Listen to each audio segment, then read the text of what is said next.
Assalamualaikum warahmatullahi wabarakatuh. Waalaikumsalam warahmatullahi wabarakatuh.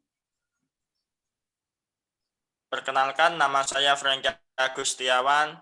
Saya sebagai moderator perwakilan dari kelompok 5. Saya akan membuka 2 sesi. Yang pertama presentasi, yang kedua tanya jawab. Selanjutnya akan dibacakan oleh presentator oleh Mbak Ajeng. Assalamualaikum warahmatullahi wabarakatuh. Perkenalkan, nama saya Faradila Ajeng Sutamto, perwakilan dari kelompok 5 kelas A. Di sini saya sebagai presentator yang akan membacakan materi tentang peran bermain di dalam perkembangan anak serta sebagai intervensi keperawatan. Pengertian bermain dalam perkembangan anak. Bermain adalah hak dasar anak usia dini. Bermain merupakan kegiatan mengekspresikan diri tanpa paksaan dengan perasaan senang. Adapun manfaat bermain dapat mengembangkan aspek moral, motorik, kognitif, bahasa, serta perkembangan emosional anak, menurut Mutia 2010-2011.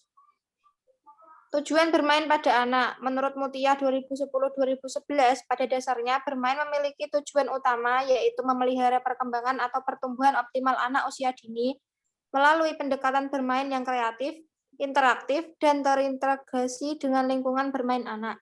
Penekanan dari bermain adalah perkembangan kreativitas dari anak-anak. Fungsi bermain. Fungsi bermain bagi anak ada 2. Menurut Mutia 2010 adalah untuk mengembangkan otot-otot dan energi yang ada pada anak.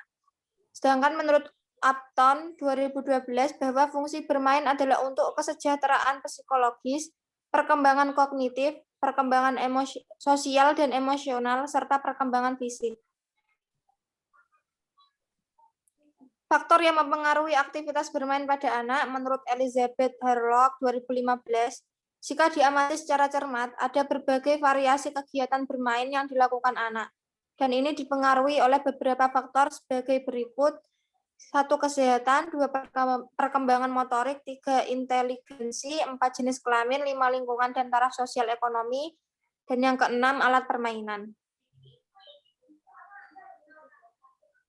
Klasifikasi bermain menurut isinya. Menurut Lili Willianto 2011, isi permainan bermain dibagi menjadi 6 jenis, yaitu 1. Social of affective play. Dalam permainan ini, anak belajar memberi respon terhadap stimulus yang diberikan oleh lingkungan.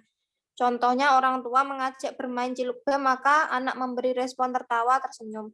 2. Sense of pleasure play. Anak bermain perhatian, menstimulasi indera mereka, dan memperoleh kesenangan dari objek yang ada di sekitarnya. Objek tersebut seperti cahaya, warna, rasa, aroma, tekstur, dan konsistensi dari suatu benda. Kesenangan tersebut dapat diperoleh dengan memegang objek tersebut. Contohnya, anak bermain boneka yang mengeluarkan suara apabila digoyang. 3. Skill play. Permainan ini memberi kesempatan pada anak-anak untuk belajar keterampilan tertentu dan anak akan belajar secara berulang-ulang. Contohnya, anak belajar memegang sendok berukuran kecil. Yang keempat, uncupid behavior. Anak tidak bermain secara penuh, namun hanya berfokus sebentar pada hal-hal yang menarik perhatiannya. Contohnya, anak memukul-mukul meja atau kursi yang dilewatinya. 5. Dramatic play. Anak berfantasi dengan menjalankan peran tertentu yang mereka lihat dan dalam kesehariannya. Contohnya, anak bermain sebagai dokter atau bermain dagang-dagangan. Dan yang terakhir, games. Anak memilih jenis permainan, apakah permainan yang melibatkan orang lain atau anak bermain sendiri. Contohnya, anak bermain puzzle gambar atau menyusun Lego. Klasifikasi bermain menurut karakteristik sosial. Berdasarkan karakteristik sosial, bermain merupakan interaksi antara anak dan orang dewasa yang dipengaruhi oleh usia anak. Pada tahun-tahun pertama, anak lebih suka bermain sendiri. Tipe bermain, menurut Kementerian Pendidikan Nasional 2011, berdasarkan karakteristik sosial diantaranya adalah permainan dengan 1. Mengamati teman-temannya bermain atau onlooker play, permainan. 2. Yang dimainkan sendiri atau solitary play, permainan bersama teman.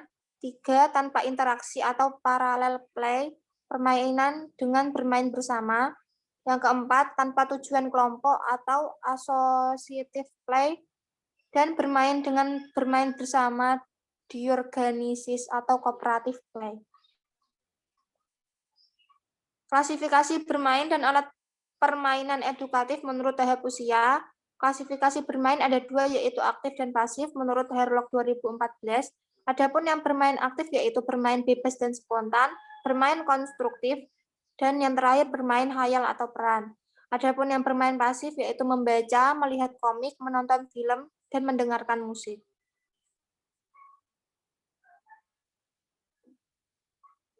Alat permainan edukatif, bila kita mengamati anak yang sedang bermain, maka kegiatan bermain dibagi menjadi dua, yaitu 1. Bermain banyak gerak atau aktif memiliki ciri banyak gerak seperti lari, lompat, menendang bola, dan lain-lain. Termasuk dalam bermain aktif, contohnya adalah lompat karet, main bola. Yang kedua, bermain dengan sedikit gerak atau pasif memiliki ciri yang tidak banyak menggunakan tenaga yang berlebihan, misalnya bermain bekel, papan bongkar pasang, melihat-lihat buku gambar, membaca, mendengarkan musik, dan lain-lain. Terima kasih.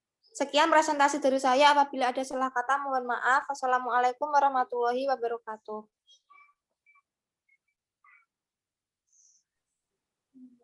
Waalaikumsalam warahmatullahi wabarakatuh.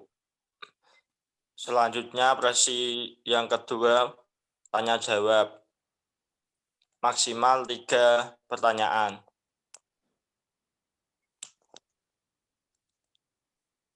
Sekian presentasinya yang dapat saya sampaikan, semoga bermanfaat. Jika ada salah kata saya sebagai moderator, mohon maaf. Assalamualaikum warahmatullahi wabarakatuh. Waalaikumsalam warahmatullahi wabarakatuh.